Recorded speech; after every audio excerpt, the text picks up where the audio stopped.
Hello students.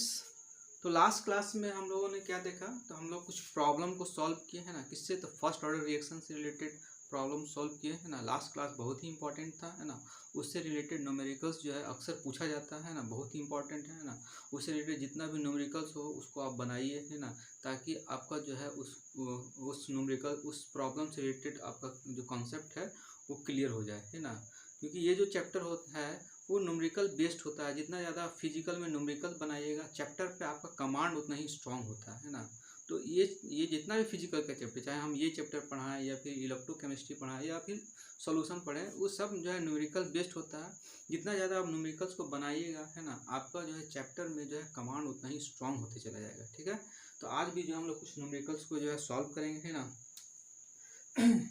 तो question क्या है, the rate of formation of dimer, the rate of formation of dimer in a second order dimension reaction, है ना, second order dimension reaction, है ना। तो rate of formation of dimer मतलब क्या हो रहा है कि क्या बन रहा है, तो डाइमर का फॉर्मेशन का rate of formation of dimer करने का मतलब क्या है कि कोई डाइमर बन रहा है। डाइमर कैसे बनता है, जब दो कोई भी मॉलिक्यूल्स है आपस में कंबाइन करेगा तो A2 मतलब एक डाइमर का फॉर्मेशन होता है। ठीक, तो इससे rate of formation of dimer से हम एक इक्वेशन निकालें। रिएक्टेंट क्या है, 2A है, ये कंबाइन करके क्या हो रहा है, A2 बन रहा है। ठीक, अब ये जो है, ये जो फॉर्मेशन किया उसमें जो रेट ऑफ फॉर्मेशन डाइमर का है, ये जो डाइमर का जो रेट ऑफ फॉर्मेशन है वो ये दिया हुआ, ठीक है ना। कितना कंसंट्रेशन पे, एट 0.01 m मोनोमर कंसंट्रेशन। ये क्या है, मोनोमर का कंसंट्रेशन इतना दिया हुआ है। ठीक है, तो हमको निकालना है कि calculate the rate constant, rate constant का वैल्यू निकालना है। अब तो यहाँ रेट ऑफ फॉर्मेशन का बात हो रहा है ना, तो हम लोग पढ़े हैं क्या कि रेट इक्वेशन क्या होता है, rate of reaction equal to, ये क्या रिएक्टेंट है 1/2, रिएक्टेंट का क्या लगाते हैं, माइनस लगाते हैं, dA/dt, है ना। ये हो गया रिएक्टेंट के टर्म में, decrease in concentration of reactant by time interval, है ना। और ये हो गया क्या, इसके लिए हम लिखेंगे क्या, dA2/dt, प्रोडक्ट है, इसके आगे क्या लिखता है, प्लस लिखता है ना। तो rate of formation of dimer मतलब जिसको हम लोग क्या बोलेंगे, rate of formation of dimer बोलेंगे, है ना। अब इसमें कोई कोफिशिएंट नहीं लगा हुआ है, इसका मतलब ये रेट ऑफ फॉर्मेशन भी है और ये क्या रेट ऑफ रिएक्शन भी है ना। जिसको हम रेट ऑफ फॉर्मेशन भी बोल सकते हैं और रेट ऑफ रिएक्शन भी यही होगा, क्योंकि इसमें कोई कोफिशिएंट टर्म यूज नहीं किया गया है। ठीक है, तो अब क्या होगा, रेट ऑफ फॉर्मेशन दिया हुआ है, यानी कि हम लिख सकते हैं क्या, rate of reaction is equal to rate of formation of क्या, डाइमर मतलब A2, और ये कितना है, dA2/dt, और इसका वैल्यू दिया हुआ है कितना, इसका वैल्यू दिया हुआ है 9.5 इंटू 10⁻⁵ मोल पर लीटर पर सेकेंड। ठीक है, ये रेट ऑफ फॉर्मेशन दिया हुआ है, रेट ऑफ इसी को हम रेट ऑफ रिएक्शन बोलेंगे क्योंकि इसमें कोफिशिएंट नहीं लगा हुआ है। ठीक है, अब हमको निकालना है क्या, अब दिया हुआ है कंसंट्रेशन ऑफ मोनोमर मतलब इसका कंसंट्रेशन दिया हुआ, कंसंट्रेशन को हम स्क्वायर ब्रैकेट में दिखाते हैं, है ना, मोलर कंसंट्रेशन को स्क्वायर ब्रैकेट में दिखाते हैं।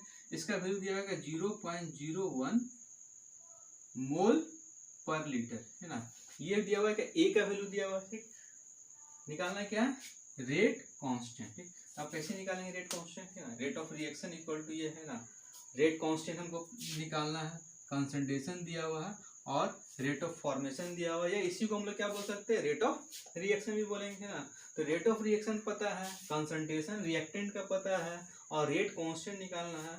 तो अब इसमें हमको अब फार्मूला अप्लाई करना है ना। तो फिजिकल में जो है, कौन सा फिजिकल में है क्या कि हमें ये पता रहना चाहिए कि अगर डाटा दिया हुआ कोई, जो भी डाटा दिया उसके हेल्प से हम कौन सा फार्मूला लगाएं कि हमको जो है ये आंसर मिल जाए, है ना। तो ये चीज़ का हमें ध्यान रखना रहता है, और इसके लिए ज़रूरी है क्या कि जितना भी फार्मूला हम लोग जो पढ़ रहे हैं फिजिकल में, सब फार्मूला हमको याद रहना चाहिए, है ना। तो अब देखो यहाँ पे हमको रेट ऑफ रिएक्शन दिया हुआ है और कंसंट्रेशन दिया हुआ है, रेट कांस्टेंट पूछ रहा है ना। तो क्या क्या फार्मूला लगा सकते हैं, तो देखो rate of reaction equal to क्या होता है, के, और अगर हम इसका रेट लॉ लिखें, रेट ऑफ रिएक्शन का एक ऐसे लिखा जाता है इक्वेशन, और एक रेट लॉ के टर्म में भी लिखते हैं रेट ऑफ रिएक्शन। कैसे लिखा जाता है? ए टू द पावर, देखो अभी लिखा हुआ है कि सेकेंड ऑर्डर, यानी कि यहाँ पे ए का पावर क्या हो जाएगा? 2 हो जाएगा, है ना। तो इसका क्या होगा? रेट लॉ हो गया, है ना। अब यहाँ पे हमको रेट ऑफ रिएक्शन पता है ना, और के निकालना है। कंसंट्रेशन रिएक्टेंट का कितना, मोनोमर का दिया हुआ है 0.01, तो इससे हमको के का वैल्यू निकल जाएगा। के इक्वल टू क्या हो जाएगा? रेट ऑफ रिएक्शन बाई ए का पावर क्या हो गया? 2, ठीक है। अब यहाँ हम लोग पुट करेंगे, रेट ऑफ रिएक्शन का कितना वैल्यू दिया हुआ है, तो 9.5 इंटू 10⁻⁻5 मोल पर लीटर पर सेकेंड, ठीक है। और कंसंट्रेशन ऑफ ए 0.01 मोल पर लीटर, है ना, का पावर कितना है? 2 है, ठीक है। ये दिया हुआ, ठीक। अब इससे जो हमको क्या निकालना है? के का वैल्यू निकालना है, ठीक। ये निकल जाएगा। अब इसको हम लोग सॉल्व कर लेंगे, है ना। इसको हम लिख सकते हैं 9.5 इंटू 10⁻⁻5 मोल पर लीटर पर सेकेंड, ठीक। और इसको हम क्या लिख सकते हैं? देखो 0.01 मतलब 10⁻⁻2, है ना, मोल पर लीटर का पावर क्या हो गया? 2 हो गया, है ना। अब ये 9.5 इंटू 10⁻⁻5 मोल पर लीटर पर सेकेंड, है ना। अब ये पावर इसके साथ मल्टीप्लाई हो गया तो -4 हो गया। अब ये हो गया मोल टू द पावर 2 और लीटर टू द पावर -2, ठीक है। अब एक मोल से एक मोल कट गया। अब ये ऊपर गया तो हो गया 9.5 इंटू 10⁻⁻1, है ना। मोल ऊपर जाएगा तो पर मोल हो जाएगा। ये ऊपर गया तो कितना हो जाएगा? प्लस में होगा, यानी कि लीटर आएगा पर सेकेंड, ठीक है। तो इसका वैल्यू आएगा 0.95 लीटर पर मोल पर सेकेंड, ठीक है। तो ये तुम्हारा क्या निकल गया? रेट कांस्टेंट का वैल्यू, ये हमको निकालना था। नेक्स्ट क्वेश्चन क्या है ना, बहुत इंपॉर्टेंट क्वेश्चन है, एनसीईआरटी का 4.2 है शायद, है ना। तो ये क्वेश्चन बहुत ज़्यादा इंपॉर्टेंट है ना। अब देखो इसमें क्या है, 2a प्लस बी कन्वर्ट हो रहा है किसमें? a to b plus c में, ठीक। तो बड़ा करके लिखते हैं, क्या दिया हुआ है, ये तो क्वेश्चन हो गया।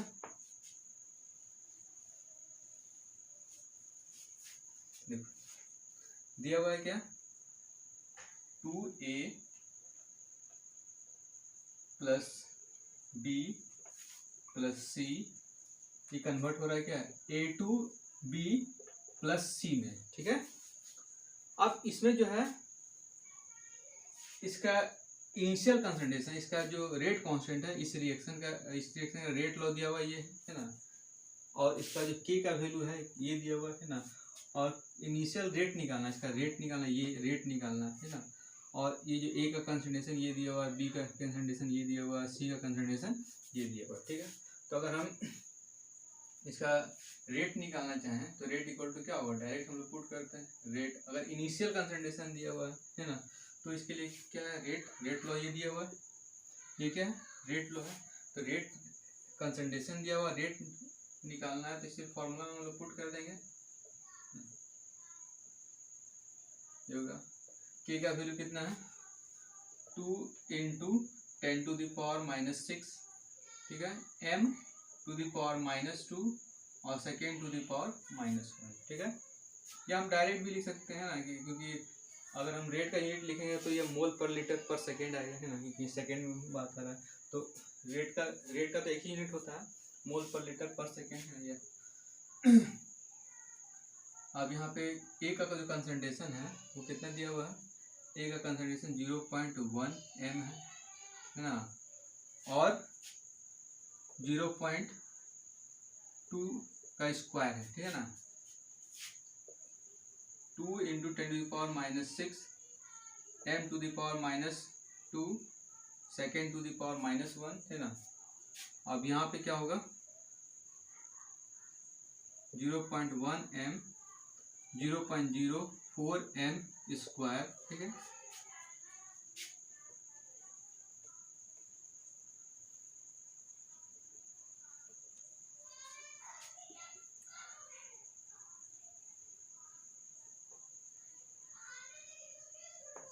देखो ये क्या है 0.04 है ना।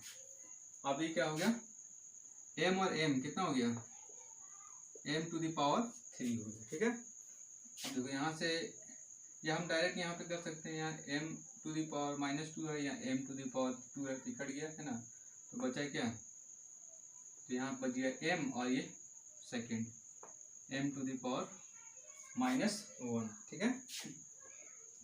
अब इसको हम लोग सॉल्व करते हैं 2 इंटू 10 टू द पावर -6 है ना, इसको हम लोग लिखेंगे 0.004 m टू द पावर -1, ठीक। अब ये इससे मल्टीप्लाई होगा 0.008 into 10 to the power -6 m per second, ठीक। या इसको लिखेंगे 8 into 10 to the power -9 m per second, ठीक है। ये तुम्हारा क्या निकल गया, रेट निकल गया। m का मतलब क्या, मोलरिटी है ना, तो m इक्वल टू मोल पर लीटर भी लिख सकते हैं, है ना। तो अगर हम इसको चेंज करें तो इसको हम लिख सकते हैं कि इसका मतलब हो गया मोल और ये हो गया पर लीटर, है ना, तो मोल पर लीटर और ये हो गया क्या पर सेकेंड। ये तुम्हारा क्या निकला, रेट निकल गया, ठीक है। तो ये रेट की क्या निकला, इनिशियल रेट निकला, है ना। हमको निकाले अभी क्या निकाले हैं, है ना, इनिशियल रेट निकालना है। जब क्या इनिशियल कंसंट्रेशन ये दिया हुआ, ये दिया हुआ, ये दिया हुआ, सी का हमको कोई मतलब नहीं है ना, सी से हमको कोई लेना देना नहीं है, क्योंकि सी इसमें नहीं आ रहा है ना, रेट लॉ में सी नहीं आ रहा है ना, तो रेट लॉ में सी नहीं आ रहा है, तो इसमें इससे हमको सी से जो है कोई हमको मतलब नहीं है ना, इससे हमको कोई, इससे हम इसका कोई काम नहीं है यहाँ पे, है ना। अब हमको क्या करना है कि नेक्स्ट में यहाँ तो ये निकल गया rate of reaction, initial rate निकालना था, निकाल लिए, मगर यहाँ पे फिर लिखा हुआ है कि if the rate is reverse, if the rate of reverse reaction is negligible, अगर रिवर्स होने वाला रिएक्शन मतलब इधर से इधर हो रहा है, मगर इधर से इधर नहीं हो रहा है कुछ, सिर्फ क्या रिएक्टेंट टू प्रोडक्ट चेंज हो रहा है, प्रोडक्ट टू रिएक्टेंट जो है कुछ चेंजिंग नहीं हो रहा है, तो बताइए calculate the rate of reaction after A is reach to 0.06 m, है ना। अब हमको क्या करना है कि हमको रेट निकालना, रेट ऑफ रिएक्शन निकालना, अगर ए का कंसंट्रेशन जो है क्या किया तो रिड्यूस टू 0.06 m, है ना, घट के कितना हो गया 0.06 m हो गया, तब इसका रेट क्या होगा, ठीक है।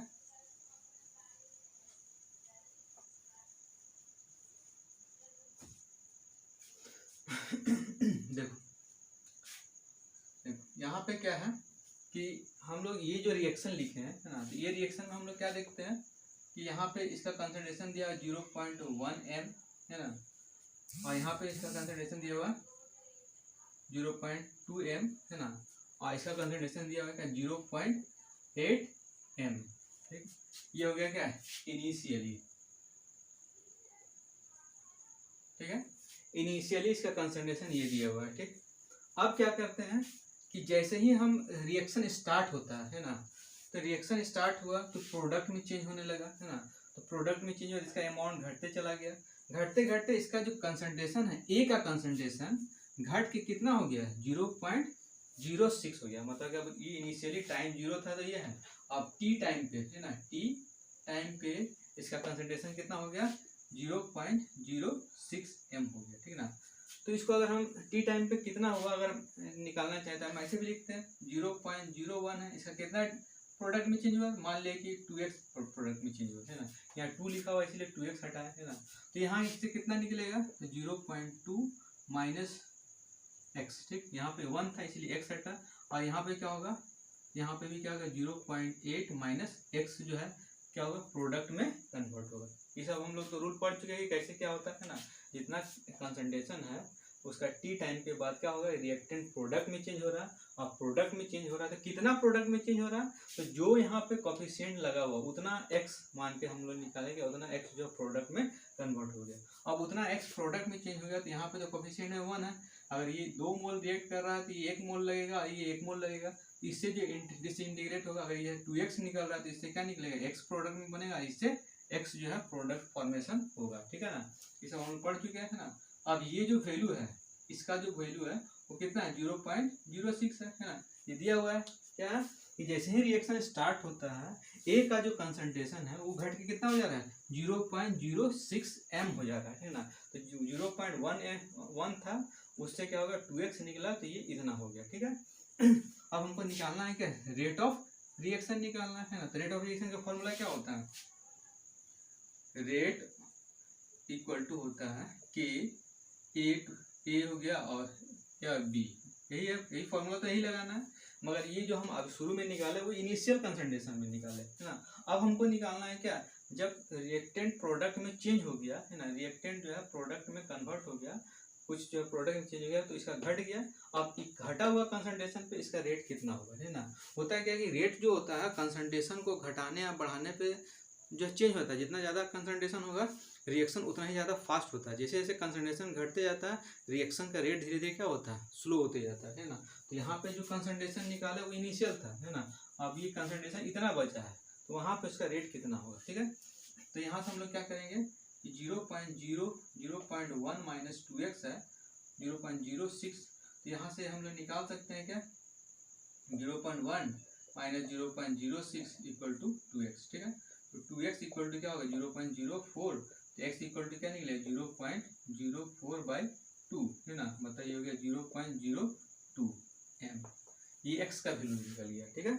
अभी जो x का वैल्यू निकला, अभी हम x का वैल्यू क्यों निकालें, क्योंकि हमको a का तो अमाउंट पता है मगर हमको b का अमाउंट पता नहीं है ना। अब हम b का अमाउंट निकालने के लिए क्या करेंगे, इस x का वैल्यू यहाँ पे पुट कर देंगे। ठीक है ना। तो यहाँ पे जैसे ही b में हम पुट करेंगे 0.0 माइनस x, है ना, तो ये होता है क्या 0.0 माइनस 0.02 माइनस 0.2 m। ठीक, तो ये हो जाएगा 0.18 m, है ना। ये इसका क्या निकल गया, बी का कंसंट्रेशन निकल गया, है ना। अब बी का कंसंट्रेशन ये है और ये क्या है, बी का कंसंट्रेशन ये निकल गया। ठीक, अब हम लोग फॉर्मूला में पुट करेंगे, क्या होता है rate equal to k A B to the power 2। ठीक है। अब के का वैल्यू कितना दिया हुआ है, तो के का वैल्यू तो सेम रहेगा, के का वैल्यू चेंज नहीं होगा, क्योंकि कंसंट्रेशन चेंज करने पे के का वैल्यू में कोई चेंजिंग नहीं आता है ना। ये कब चेंज होगा, जब हम इसका क्या करें, जो है ये कब चेंज होता है, जब हम क्या करते हैं टेम्परेचर को चेंज करेंगे ना। कंसंट्रेशन चेंज करने पे कंसंट्रेशन चेंज करने पे रिएक्टेंट का कंसंट्रेशन चेंज करने पे रेट कांस्टेंट का वैल्यू पे कोई इफेक्ट नहीं पड़ता है। ये 0.06 m हो गया, है ना। और ये जो हम लोग निकाले ठीक है 0.18 m हो गया, ठीक है ना। इसको हम लोग क्या करेंगे, सॉल्व करेंगे। इसका पावर क्या है 2 है, तो स्क्वायर हो गया। ठीक, अब इसको हम लोग जब सॉल्व करते हैं तो सॉल्व करने पे जो है इसका वैल्यू आएगा, इसका वैल्यू देख लेना, कुछ वैल्यू आएगा या तुमको लगता है कि कितना आना चाहिए, इसको सॉल्व कर लेना, है ना। सॉल्व करने में टाइम लगेगा। तो ये जो है इसको हम मल्टीप्लाई करेंगे तो जो आंसर होगा ये क्या हो गया, इसका रेट का वैल्यू निकल जाएगा। ठीक, इस तरह से हम लोग क्या कहते हैं सॉल्व किया जाता है क्वेश्चन।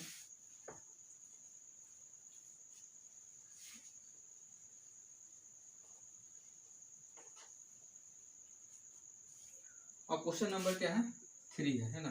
तो क्वेश्चन नंबर 3 में क्या है दिया हुआ है, क्या the rate constant of zero order reaction is 0.25, है ना। How will be the initial concentration of reactant if after 30 minute it's concentration is 0.075, है ना। हमको क्या बताना है कि शुरू में इसका जो रेट कांस्टेंट है, रेट कांस्टेंट का वैल्यू क्या दिया हुआ है 0.25 m पर आवर, ठीक है। और टाइम दिया हुआ है ना 30 मिनट दिया हुआ है, ठीक है। और इसका कंसंट्रेशन जो है 30 मिनट के बाद इसका कंसंट्रेशन कितना हो गया है, मतलब कि R जो है ये कितना हो गया 0.075 m हो गया, ठीक है। तो हमको निकालना क्या है, तो हमको बताना है क्या कि इसका इनिशियल कंसंट्रेशन क्या होगा। रिएक्शन क्या है जीरो ऑर्डर के लिए क्या फॉर्मूला हम लोग पढ़े हैं, R0 माइनस R बाई क्या होता है तो T होता है, ठीक है। तो रेट कांस्टेंट का वैल्यू कितना दिया हुआ है 0.25, है ना। और आर हमको निकालना है ना, आर नॉट का वैल्यू दिया हुआ है, आर नॉट जो है निकालना है, आर दिया हुआ है क्या 0.075 है ना, और टाइम दिया हुआ है क्या 30 मिनट। देखो अब देखो इसमें क्या है कि सब कुछ तो नॉर्मल है ना, कुछ भी चीज़ नहीं, डायरेक्ट फॉर्मूला में पुट करना है और निकालना है ना, मगर इसमें हमेशा ध्यान रखना है कि थोड़ा सा इसमें ट्विस्ट है, हल्का सा तुमको नजर आ रहा है क्या, देखो यहाँ पे क्या आवर लिखा हुआ है ना, और यहाँ पे मिनट लिखा हुआ है ना। तो इस जब भी आवर और मिनट रहे ना, तो हम क्या करते हैं कि हमेशा ही यूनिट सेम होना चाहिए। अलग अलग यूनिट रहेगा तो उसमें क्या होता है कि अलग अलग यूनिट नहीं रखना, हमेशा ही यूनिट को सेम रखा जाता है। तो ये जो है यहाँ पे हम लोग क्या करेंगे कि 30 को हम आवर में चेंज कर दें या फिर आवर को मिनट में चेंज कर दें, ये ज़्यादा ईजी पड़ेगा। तो इसको हम लोग क्या किए, आवर में चेंज कर दिए, 60 से डिवाइड कर दिए तो 1.1/2 आवर हो गया, यानी कि 0.5 आवर। ठीक, अभी आवर में चेंज हो गया, कितना हो गया 0.5 आवर। अब ये जो है इसको हम क्या किया, R naught minus 0.075 equal to 0.25 into 0.5 hour. ठीक है, यूनिट हटा दो ना, ऐसे कंसंट्रेशन है तो कंसंट्रेशन का यूनिट क्या आएगा लास्ट में, तो मोलरिटी ही आना है ना, आर नॉट। अब इसको मल्टीप्लाई करो, ठीक है, और 0.125 है ना, ये आएगा 0.125, ये इधर आ गया 0.075। तो आर नॉट का जो वैल्यू हो गया तो कितना हो जाएगा 0.125 और 0.075, ये हो गया 0.002, ये आएगा 0.200 m। ठीक है, यानी कि 0.2 m इसका जो है इनिशियल कंसंट्रेशन निकला। ठीक है, ये हो गया क्वेश्चन।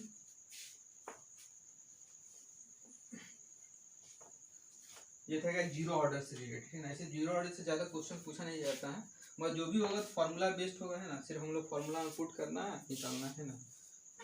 अब नेक्स्ट क्वेश्चन है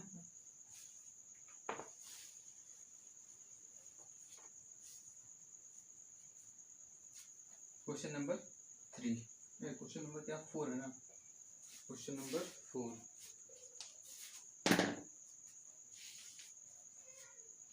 ये a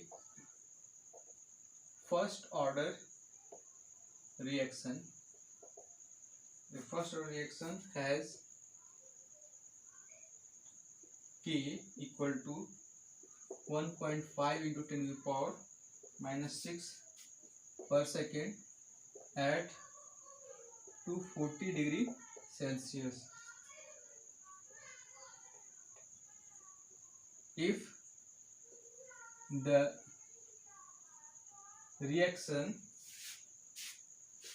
is allowed to run for 10 hours, 10 hours,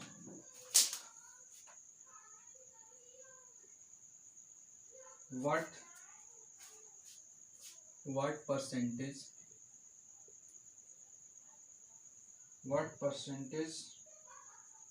of initial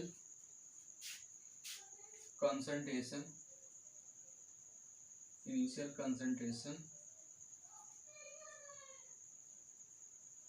would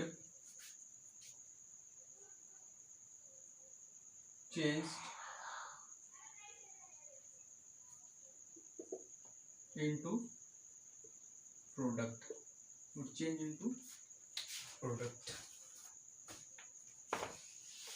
ठीक है।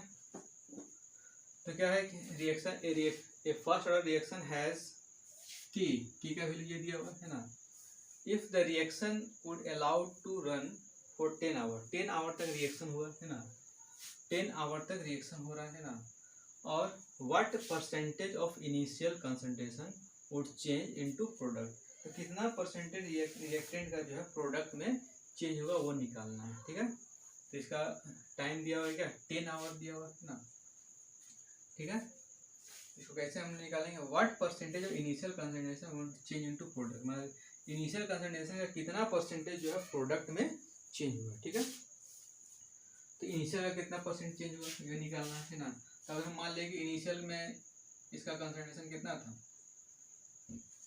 100, अब जब आर हम बोलेंगे तो क्या होगा इसका जो है कितना कुछ परसेंट जो है प्रोडक्ट में चेंज हुआ है ना। तो जितना प्रोडक्ट में चेंज होने के बाद जो बचा वो हो गया क्या ये एक्स हो जाएगा है ना। अब मान लें कि एक्स निकल जाएगा 20%, तो कितना प्रोडक्ट में चेंज हुआ 80% है ना। अगर ये निकल जाएगा कितना 60%, तो कितना प्रोडक्ट में चेंज हुआ 60। अगर ये बचा हुआ 60 तो इसका मतलब कितना प्रोडक्ट में चेंज हुआ तो 40%। यानी कि अगर एक्स निकल गया उसमें से क्या आर नोट में से एक्स घटा देंगे तो कितना परसेंट जो है इनिशियल कंसंट्रेशन का कितना परसेंट प्रोडक्ट में चेंज हुआ वो हमको पता चल जाएगा है ना।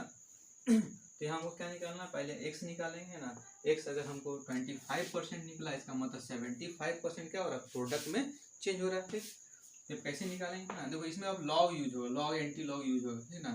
तो एंटी लॉग का इसमें यूज होगा ठीक। तो यहाँ पे टाइम कितना दिया के का वैल्यू दिया हुआ है 1.5 इंटू 10⁻⁻⁶ पर सेकेंड है ना। और टाइम दिया हुआ है क्या 10 आवर है ना। अब यहाँ पे देखो ये पर सेकेंड में यहाँ आवर पे है तो डायरेक्ट पुट नहीं करना है ना, यूनिट कन्वर्जन का हमेशा ही ध्यान रखना। तो इसको सेकेंड में चेंज करेंगे कितना होता है 3600 सेकेंड हो गया है ना। तो ये हो गया क्या 36,000 सेकेंड ना। तो ये हम टाइम निकल गया है ना। अब क्या करेंगे फॉर्मूला होता है फर्स्ट ऑर्डर का क्या, तो k equal to 2.303 by t log R naught by are.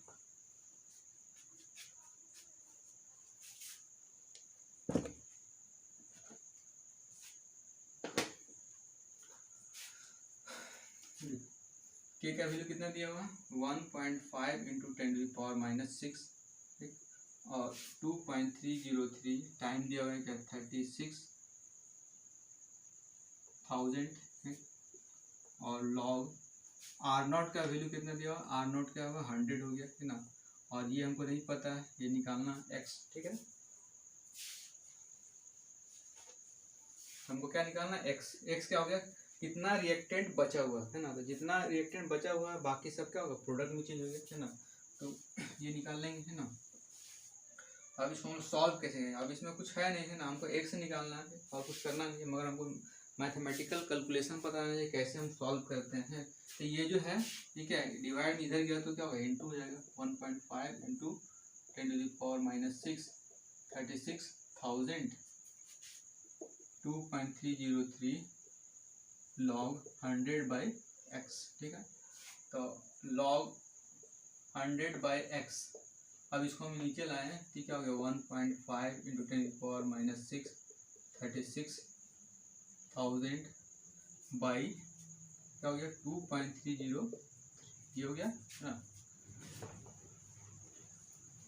अब इसको हमको इंटू करना है तो इंटू करेंगे तो कितना हो जाएगा 36 1.5 ये हो गया कितना तो 0.8638045 तो ये हो गया 54000 ठीक है। ये आया है ना इंटू 10⁻⁻⁶ बाई 2.303।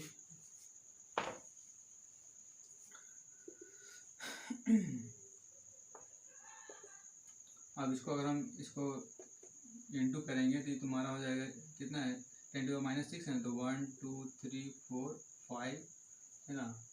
और यहाँ पे हो जाएगा 0.054 ये आ जाएगा ठीक है। और 2.303 ठीक ये तुम्हारा आएगा। इसको जो है मल्टीप्लाई करने के बाद ये आ जाएगा ठीक। अब हमको क्या करना है हमको तो निकालना है एक्स का वैल्यू। एक्स का वैल्यू तभी निकलेगा जब लॉग हटेगा। तो लॉग को हम कैसे हटाते हैं, ये जो लॉग है इस लॉग को हम इधर लेते आएंगे। तो जब लॉग इधर से इधर आएगा है ना बराबर इस साइड आएगा तो क्या होता है एंटी लॉग में चेंज होता है। इसे हम लोग पढ़ चुके हैं ना इलेक्ट्रोकेमिस्ट्री में जो लॉग टेबल देखने के लिए लॉग कैसे क्या यूज किया जाता है उसके बारे में हम बता चुके हैं। अब इसको हम लोग क्या करना है ना, अब इसको तुम डिवाइड करो है ना, जो हम लोग पढ़ चुके हैं खुद डिवाइड करना। डिवाइड करने के बाद जो वैल्यू आएगा उसका हम लोग क्या करेंगे लॉग टेबल देखेंगे। और लॉग टेबल देखने के बाद जो है लॉग टेबल देखेंगे तो इसका वैल्यू पता चल जाएगा। फिर यहाँ पे हम क्या करेंगे, जो 100 को इधर लेते हैं तो एक्स का वैल्यू निकल जाएगा, है ना। इसका एक्स का वैल्यू जो निकलेगा वो क्या होगा, कंसंट्रेशन ऑफ रिएक्टेंट, है ना, रिएक्टेंट का जो रिमेनिंग कंसंट्रेशन है वो दिया हो निकलेगा, है ना। मान ले कि एक्स का वैल्यू निकल लिया, क्या एक्स का वैल्यू निकल लिया मान लिया 6, है ना। तो 6% रिएक्टेंट क्या हुआ, बचा हुआ है ना। बाकी कितना प्रोडक्ट बना, तो 6 को छोड़ के बाकी जो है कितना 94% क्या हो जाएगा, जो प्रोडक्ट में चेंज हो रहा है ना। तो कितना परसेंट प्रोडक्ट में चेंज हो गया, तो वो निकालें कैसे, तो ये निकालना है ना, आर नॉट, ये हो गया टोटल हो गया। इसमें से जो एक्स आएगा एक्स को घटा देंगे तो बाकी जो है प्रोडक्ट में कितना चेंज हुआ उसका परसेंटेज हमको निकल जाएगा, ठीक है। इसको सॉल्व कर लेना है ना। एंटी लॉग देखना बताए हैं ना, अब मल्टीप्लाई है ना, झूठ मूठ का क्या है, मल्टीप्लाई करेंगे टाइम वेस्ट हुआ।